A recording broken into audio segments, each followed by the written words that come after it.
Hey there guys, and welcome to the first installment of the advanced series on how to make our own Live2D VTuber models.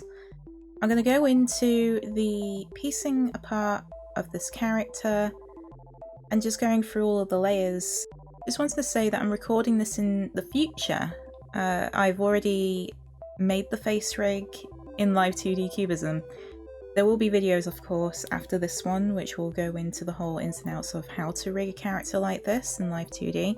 But after having looked back on the video that I did previously of this one, which was before I did the model, it felt more appropriate because I know I did certain things differently when I was in Live2D Cubism that maybe I can bring up right now, which can maybe make things a little bit more streamlined. So we're going to start off with the head emote folder here. I have a series of different kinds of emotes for a head specifically. If I was to unhide the sweat, you can see that it's on this side of the head and this is on the outside of the head. And then we got the angry emote, which is just a vein with a red patch on the hair. And then we've got the concerned expression, which is the same thing but blue and has some lines. But if we were to go into these folders just to let you know what they are, I've separated each sweat drop in this case into separate folders, and with the angry expression there's only 2, and with the concerned expression there's only 2, and of course what's making it 2 is the vein in this case and the red patch. So this is the lower arm layers here, and we've got different kinds of lower arms.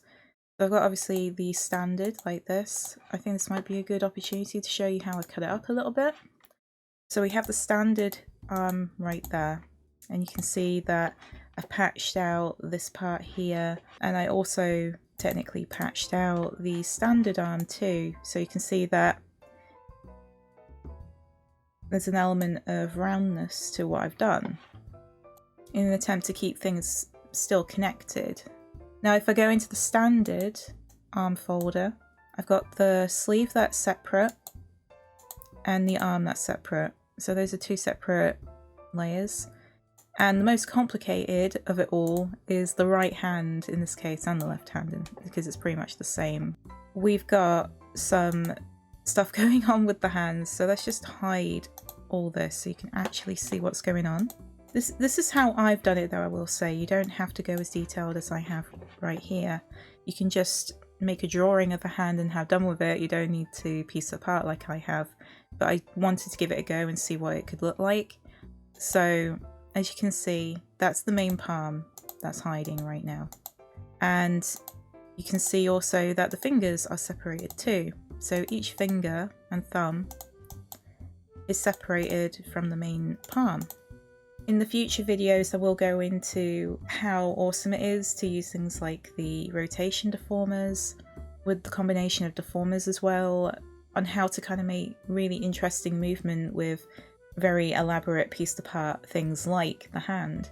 So you will see that in the future videos, and I do recommend checking it out once it's out. So let's just unhide those. And of course the standard arm left here is the same, exactly the same as this one here. And these ones are to swap out the standard arm left, so the lower arms here.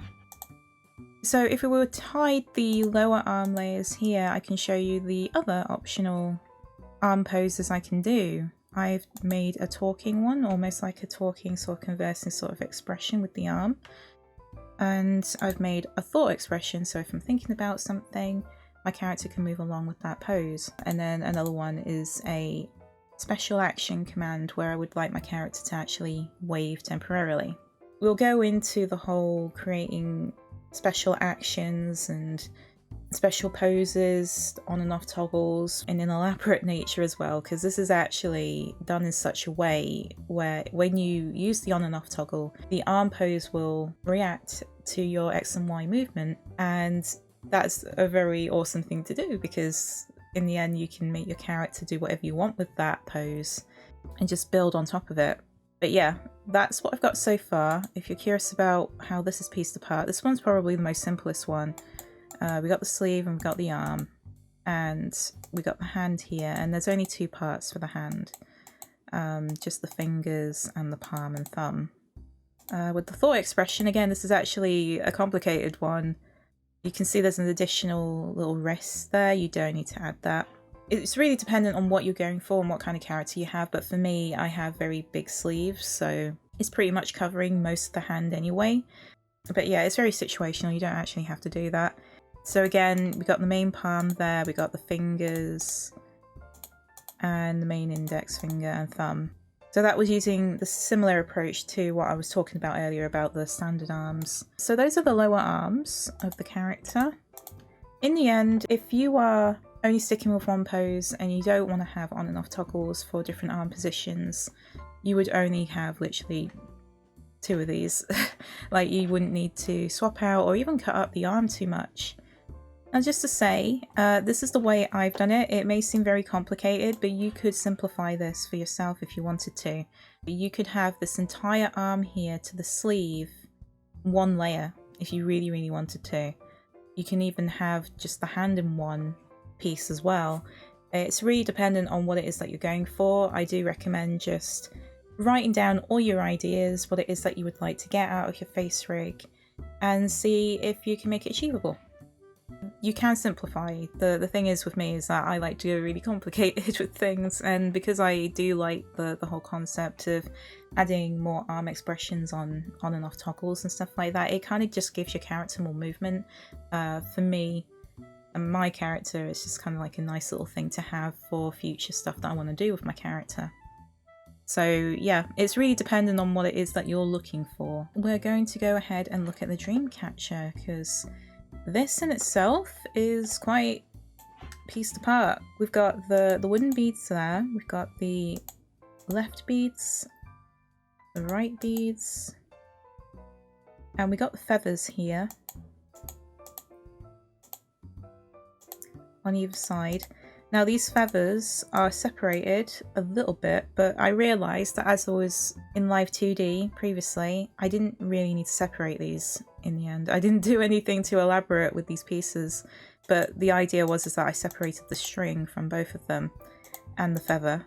You can definitely just merge them together, it's no problem, like I did with the beads. And we've got an eye top and eye bottom, which is the eyelid, because I wanted my Dreamcatcher to be blinking with my character. And then we've got the Dreamcatcher highlight. You can barely see it, but it's the little white circular highlight. And then we got the general colour change of the eye. This is very simple. If I was to just hide the body of the Dreamcatcher here and then bring out the blue eye, you can see that it's actually just layered on top of the Dreamcatcher eye. If I was to just hide the blue eye again, the orange eye is connected to the main Dreamcatcher body, so it will disappear with it. The reason for that is that I wanted to have certain on and off toggles where the eye's colour changes. And finally we got the middle beads for the Dreamcatcher. So quite elaborate, but necessary for what I wanted. So we're going to move on to the main rig of the character here. So we have the mouth. The mouth may look really weird when I reveal them, but this is all part and parcel of it. The way I structure mouths is that we've got a top lip and a bottom lip there. And there's also a patch of fleshy colour above the top and bottom lip too. Now let me just hide the head a little bit. The fleshy colour here, it's just there to help patch out any misshapen parts while you're editing your mouth shapes in Live2D Cubism.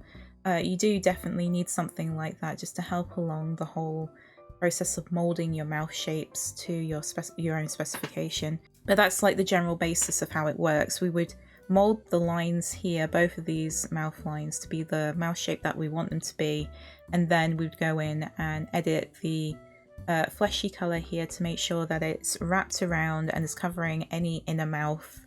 Because you will get an element of that, because you want to kind of make sure that it is of a certain shape, and it just makes it easier as well having that fleshy patched work there. So if you're going to make lips like this, do make sure that you've got this fleshy patch there so that you can then mold it round to all the shapes that you would like once you've got the main shapes down for the lips itself. We have the teeth and we have the tongue, and you can't see those, and the inner mouth. When you put these into Live2D Cubism, we'll be going into obviously how to mask things so that basically if we have these teeth, for example, we can make it so that it stays within the inner mouth shape here and it won't overlap like it is right now. So don't worry, we will go into that. It looks very wacky and weird, but trust me, this is the way to do it. But this is how I've done my teeth. And this is how I've done the tongue and the inner mouth. And that's pretty much it for the mouth folder. We're going to move on to the nose. Now, I actually pieced this apart quite a bit much, I think. There was really no reason for me to do that. I came up with a solution on how to create the perspective of my character's nose when her head turns. It's not the best solution, I will say, but at the same time, I'm happy with the solution as of now. The pieces of the nose that I've got going, as you can see, it's very separated. Like the tip of the nose is separated, the bridge of the nose is separated, the shadow of the nose is separated, and the bottom. I honestly don't think you need to really go as far as I did there. I would just merge the main lines of the nose. So we've got literally the entirety of the line of the nose as one layer, and I would keep the shadow separate too. When I went ahead to rig it, because it wasn't an easy thing to rig, I still don't really know how you're supposed to make far more detailed sort of nose perspective turns. I would really love to know in the comments below. If you are a seasoned Live2D user, how do you do your noses like this specifically? Because I know there's a lot of anime characters that have very tiny, tiny noses, almost like dot-like. It's not really what I want to go for with this character. So as you can see, my character has a bigger nose. I did end up shrinking it a little bit too in Live2D Cubism, so that with my method it kind of moved from one angle to another a little bit more easily. But yeah, I would love to know how you guys have done your own noses, and leave it in the comments. Let's get talking about it. And if there's anyone here who's also a little bit confused by things, feel free to leave that in the comments below. And there may be some people out there who will help you out as well. It looks like we're kind of creating a little awesome community where people are wanting to help each other out, and I think that's awesome, especially with software like this. So yeah, let me know how you do your own complicated noses, because I would love to know, and maybe it's something I can do a video on in the future to help other people out. So we're going to move on to the eye here. The eye is surprisingly complex for what it is. Like, all these eye lines here are basically these parts of the eye here that's making up the eye shape. It's very complicated in the sense of you got the bottom line there, you got the one singular eyelash in the corner of the eye there, you got another eyelash there, you got a eyelash on these sides here too, they're all separated. Then you got the side of the eye line there, and the top of the eye line, and then the eyelid at the top. So having all these layers separated is the best thing to do, honestly, in my opinion, because it gives you far more freedom to be able to manipulate your eye instead of sticking to like one uniform shape, where you will see that in terms of making the transition look good from eye open to eye closed position, having it pieced apart just makes it so much easier in the long run. Then we got, of course, the eyebrow, and I've got different kinds of eyebrows too in this folder. And again, this is to go with the on and off toggles that I intend to have for my character for her different expressions. So we got the standard eyebrow,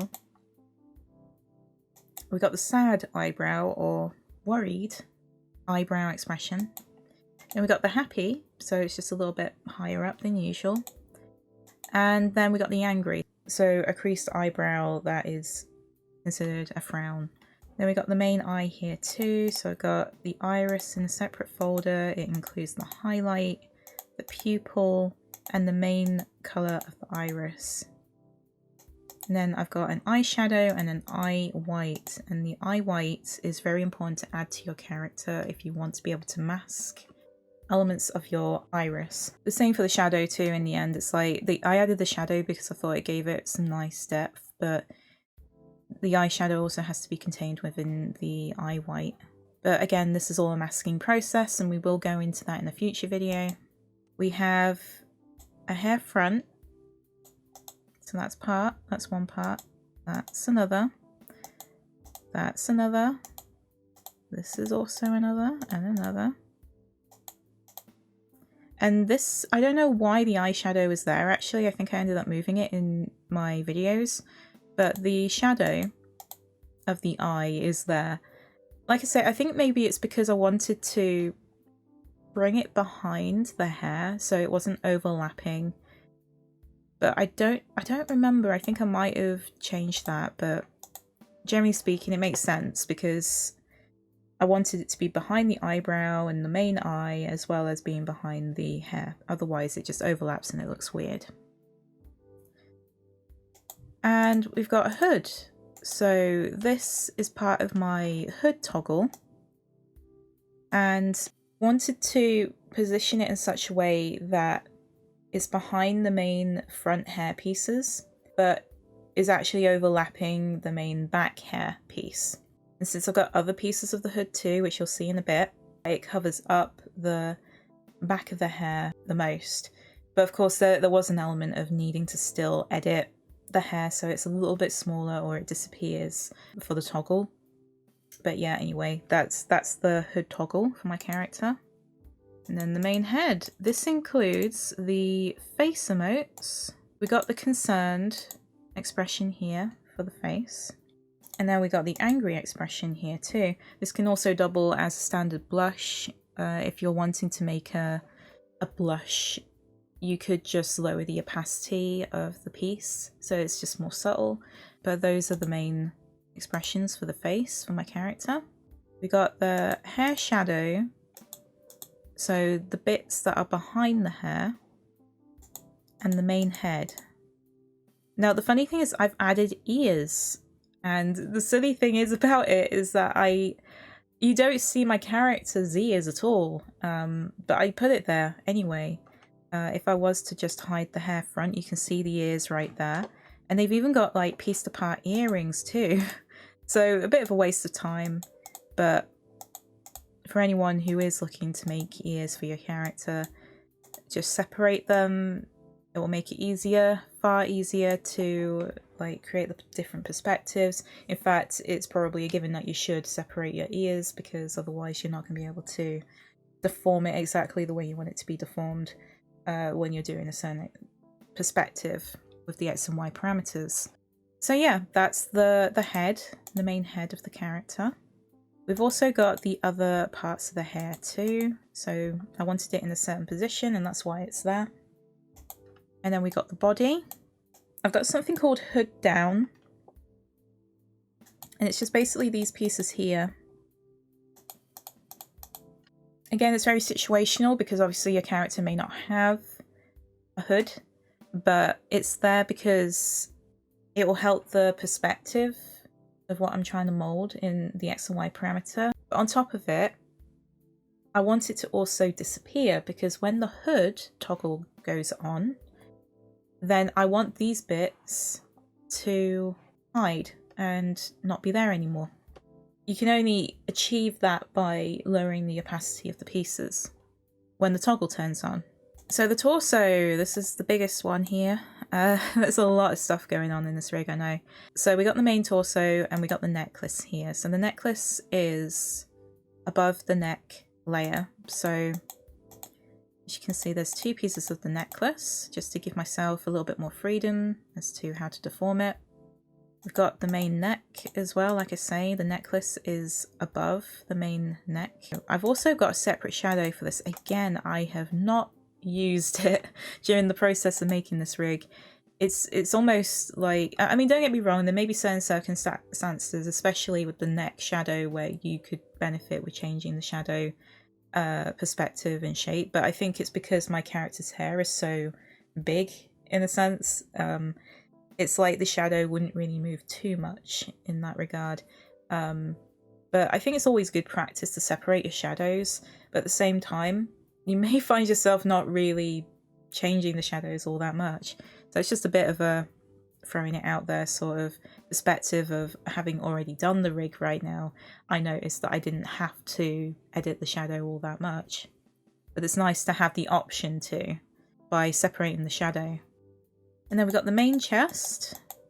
These two are separated too.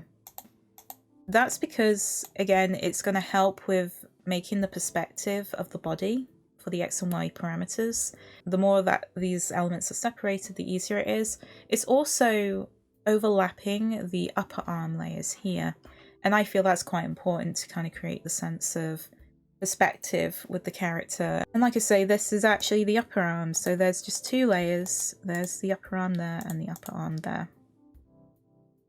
Again though, the funny thing is I separated the shoulder skin and you can't even see that. If I was to just hide the hood down, you can see it's these bits here, these little triangular bits there. And I separated that off for some reason. I didn't need to do that. I think if I just made it part of the torso it would have been fine, but it's these parts. I don't know why I did that. Like I say, I guess it was just because I wanted to piece it apart as much as possible just in case I needed to change anything. But yeah, you don't have to do that. You can just merge it with the torso.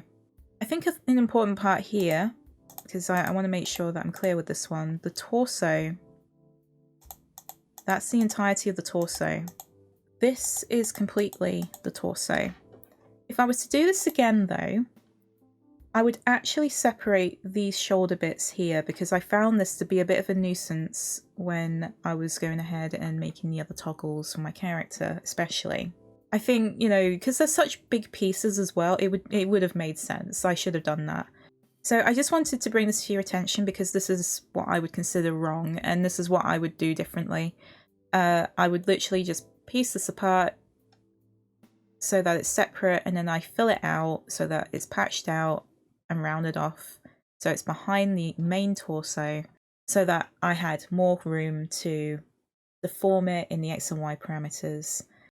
And that's the main torso. We're going to be moving right down here to the legs. Again, this is completely optional, and to be honest, when I think of what I've done with these legs in my Live2D tutorial for this, I really didn't do very much with them. There is a slight movement to them though, but this is literally the first time I've ever done legs in Live2D Cubism for face rig and other such applications. Like, I've not really done very much with the legs. Maybe it's something I can work on in the future a little bit more. So we're going to move on to the legs. We have the right foot, and the right foot has a lot of details here. Now, like I said, kind of unnecessary, but it might be a good way of creating perspective for your foot without having to use the deformers so much. It's very simple perspective change, but it could kind of help you out with the whole creating different poses for your feet and stuff like that. Even though that I didn't really go too in depth with that in the tutorials themselves. But just to give you an insight, I've separated the lace, I've separated the main front of the foot, then I separated the lace on the base of the foot, and then the main actual base of the foot is also separated. And of course it's like that with the left foot. I've got the jean cuff there, so that's separated from the leg. And then there is another one there too for the right. Then we got the upper part of the legs, so kind of like just below the torso. If I was to just hide the torso, you can see that that's how it looks like, tucked behind the main torso piece. It's like that. You can also see that the legs themselves have been patched and is tucked behind this part here. So we got the right leg. This hasn't been pieced apart. I think part of me did want to piece it apart. It's still possible to do that, but I went against it. I didn't want to go too elaborate with the legs. but it's up to you how elaborate you want to go. That's the left leg as well. And that's the legs in general. I think if you noticed, when I turned off the legs, I have actually softened the part here. Now, softening things when you're trying to make a connect with another piece can be quite useful sometimes. It doesn't work all the time, and I do feel like it's more of a stylistic preference sometimes. It depends on the kind of style that you have. But I feel that with my style, it's a little bit, you got to kind of use it sparingly. Otherwise, it's kind of noticeable that you've, I don't know, blurred it in too much. But it kind of works in this case, though. It's not too bad. And yeah, this is the head back. So let me just bring this up so you can see what's going on. So this is where the back of the hair is. The hood back. I've got something called hood down, and I don't use this now. I just decided to chuck it, but that was kind of meant to help emphasize this hood here, that it had a bit of a back to it. But like I say, it was just pointless. It was kind of covering up the hair too much, and I didn't like it. So ignore that one. We got the hood back, the hair back, and the hood top. Now, if we were to just find the hood front here, you can see how it all comes together.